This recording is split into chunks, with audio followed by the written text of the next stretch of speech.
Bonjour, dans cette partie du TP4, on vous demande de construire un jeu de données brutes ayant la même distribution du tableau initial où on avait des données groupées. J'ai repris ici le tableau que j'ai construit pour la première question et je vais simuler un jeu de données brutes à partir de ce tableau. Pour ce faire, je vais faire appel à la fonction aléa. C'est une fonction qui permet de générer aléatoirement un nombre compris entre 0 et 1. Je vais donc vous la montrer ici, égale aléa et entrée. Et à chaque fois, j'appuie sur la touche F9, cette fonction me renvoie d'une manière aléatoire un nombre compris entre 0 et 1. Maintenant, comment je vais construire un tableau de données brutes à partir du tableau initial? L'idée est de simuler pour chaque classe un nombre aléatoire appartenant à cette même classe. Et le nombre de simulation doit être égal à NI. Je m'explique. Pour l'intervalle 50-100, ici, je vais simuler 94 valeurs appartenant à l'intervalle 50-100. Pareil pour l'intervalle 100-300, je vais simuler 92 valeurs appartenant à ce même intervalle. Pareil pour l'intervalle 300-500, je vais simuler 148 valeurs appartenant à ce même intervalle. Et je vais faire la même chose pour toutes les classes. Maintenant, comment je vais utiliser la fonction aléa pour simuler une valeur appartenant à un intervalle donné? Tout simplement, on va appliquer la fonction borne inf plus borne sup moins borne inf fois aléa. Par exemple, ici, je vais simuler une valeur entre 100 et 300. J'ai dit qu'on va appliquer la fonction borne inf, c'est-à-dire 100, plus borne sup, c'est-à-dire 300, moins borne inf, c'est-à-dire moins 100, fois aléa.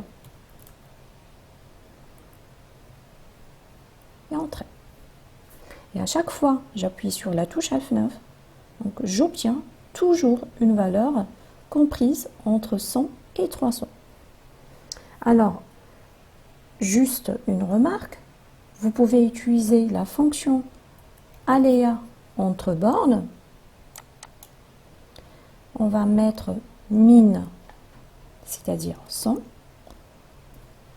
max 300, et vous allez obtenir un entier compris entre 100 et 300. Et à chaque fois, donc, on appuie sur la touche F9.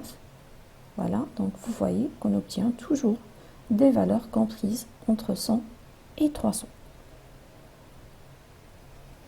Alors, dans ce TP, je vais utiliser la première fonction que je vais appliquer pour simuler donc les valeurs de mon tableau. Je vais commencer donc les simulations. Je vais commencer par le premier intervalle, donc égal borne inf plus borne sup moins borne inf. Je ferme la parenthèse fois aléa.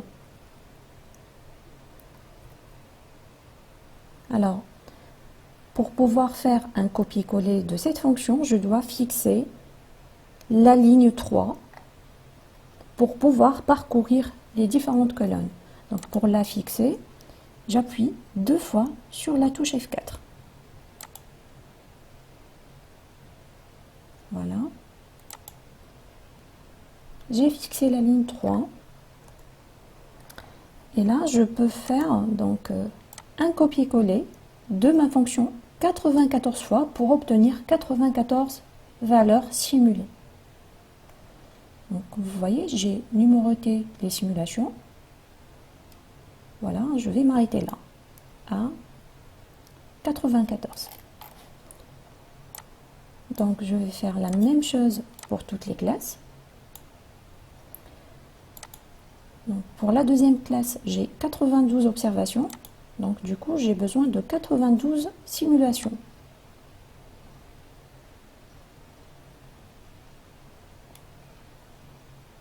Voilà, je m'arrête ici.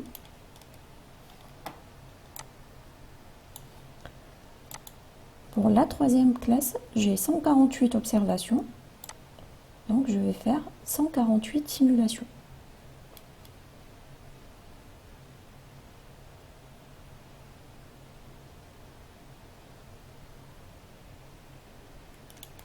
Je m'arrête ici. Pour l'intervalle 500 000, j'ai besoin de 323 simulations.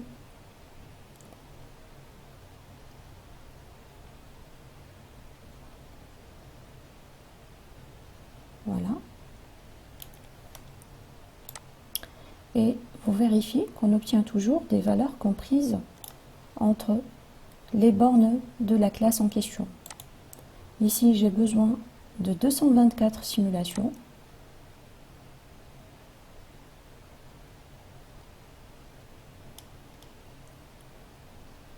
Voilà.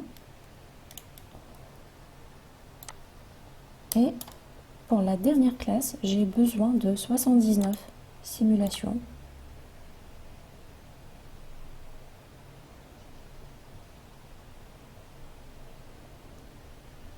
Et voilà. Voyez donc qu'en utilisant la fonction aléa, on a pu obtenir un tableau de données brut qui traduit la même distribution du tableau des données groupées.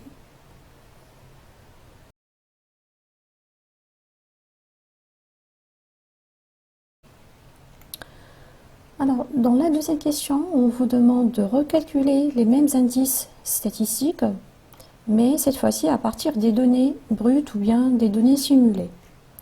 Donc, je vais calculer les indices statistiques ici. Je vais commencer par le min. Je vais appliquer la fonction min et je vais sélectionner toutes les données.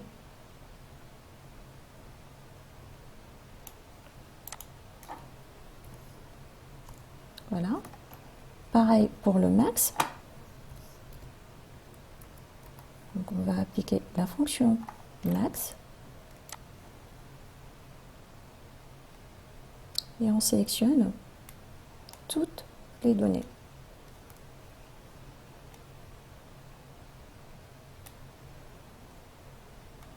Voilà. La taille de l'échantillon, on va le déterminer par la fonction égale NB.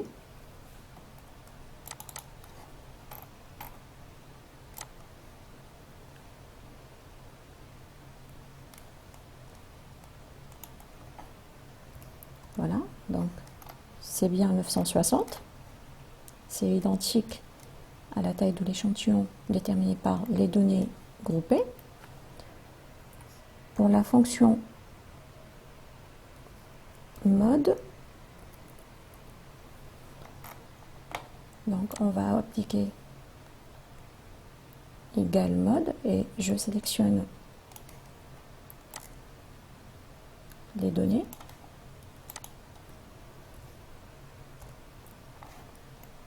Il ne faut pas s'étonner ici. Donc, je n'ai rien obtenu tout simplement parce qu'il n'y a pas des valeurs qui se répètent ici. Alors, pour déterminer le premier quartile, je vais utiliser cette fois-ci la fonction égale à quartile. Donc, étant donné que mes données sont brutes, donc je vais pouvoir utiliser les fonctions proposées par Excel. Donc, je vais utiliser la fonction égale à quartile. Je sélectionne la plage des données et je vais indiquer le premier quartile. 1. Je ferme la parenthèse.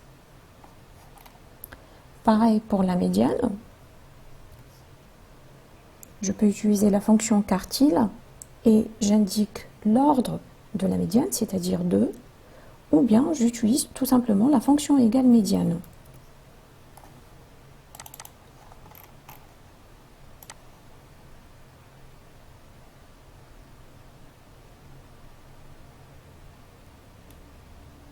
Voilà.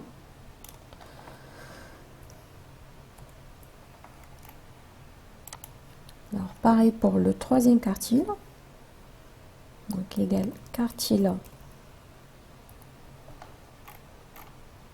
Je sélectionne la matrice et j'indique le troisième quartile, c'est-à-dire 3. Voilà. Pour calculer le troisième décile, je vais utiliser la fonction égale centile.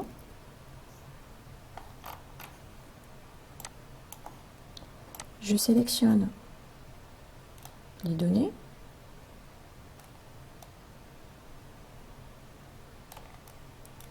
Point virgule, je vais indiquer le pourcentage. Donc le troisième décile, ça correspond au pourcentage de 30%, c'est-à-dire 0,3. Voilà, je vais mettre 0,3. Pareil pour le premier décile, égal centile. Je sélectionne la matrice.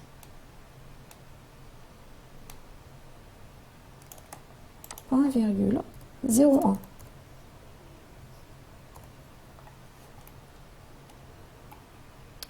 Pour calculer la moyenne, je vais utiliser la fonction égale moyenne.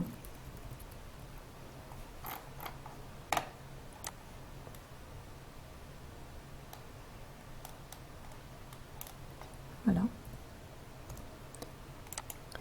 Et pour la variance, on va utiliser la fonction var.p ou bien var.p.n, c'est la même chose.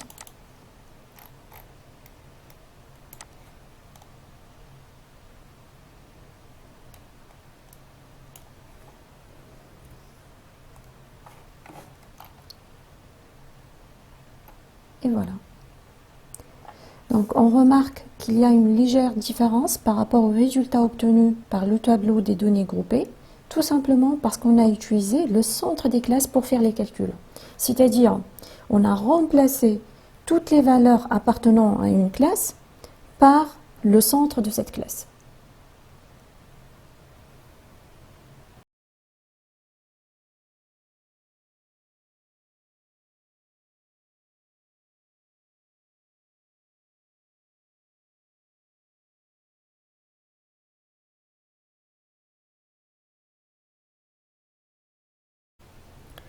Alors, dans les deux dernières questions, on vous demande de faire 10 estimations de la moyenne et de la variance et de les représenter graphiquement avec les valeurs obtenues pour les données groupées.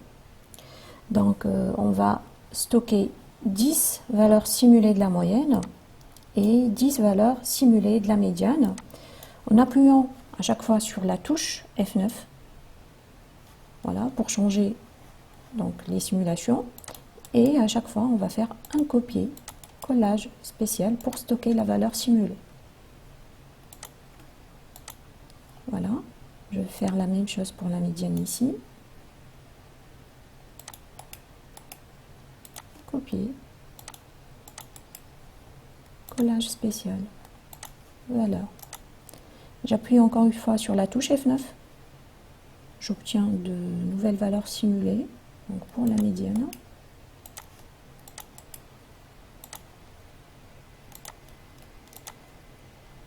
Et pour la moyenne.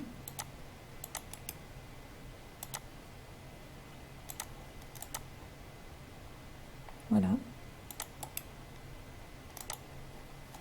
Je dois faire la même manipulation 10 fois.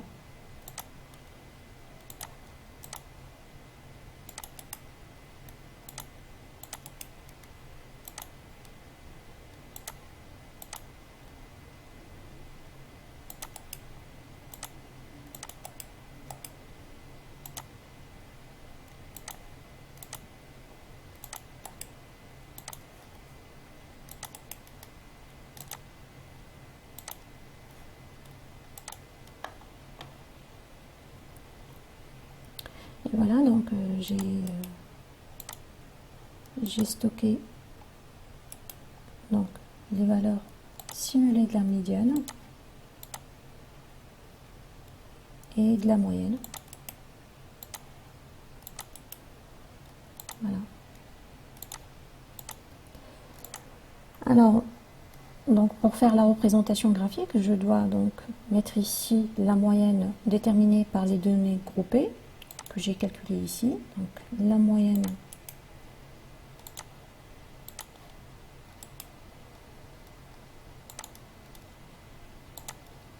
il est fixe, donc pour toutes les simulations. Pareil pour la médiane. Donc, copier, collage spécial, voilà. Voilà. Ensuite, on passe à la représentation graphique. Je vais commencer par la représentation graphique de la moyenne simulée et de la moyenne déterminée pour les données groupées. Je vais sélectionner donc les données, insertion, ligne, et je vais insérer un graphique. Alors, je vais l'arranger un tout petit peu pour distinguer entre la première série et la deuxième série.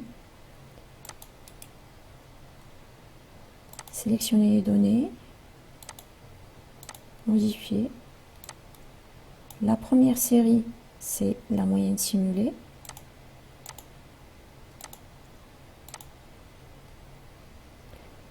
Pareil pour la deuxième série, modifier, et je vais mettre le nom de la série. Voilà. Et vous voyez très bien que les moyennes sont très proches. Je vais faire la même chose pour la médiane simulée et la médiane déterminée pour les données groupées. Je vais sélectionner les valeurs ici, insertion, courbe, et je vais donc faire quelques modifications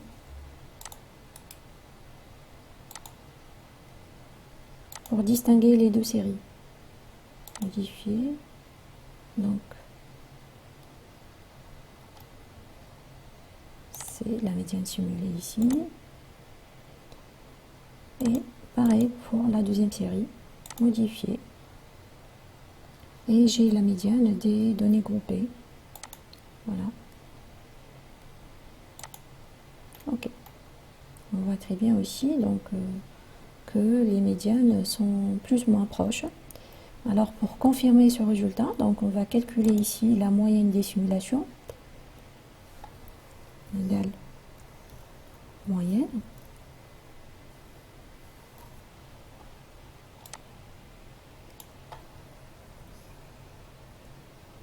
Donc on obtient une moyenne de 8,46,94 qui est très proche de la moyenne déterminée dans la première question.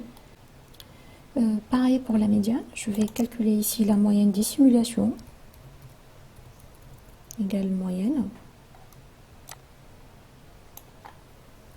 et on obtient donc une moyenne qui est vraiment très proche de la médiane déterminée dans le cas des données groupées.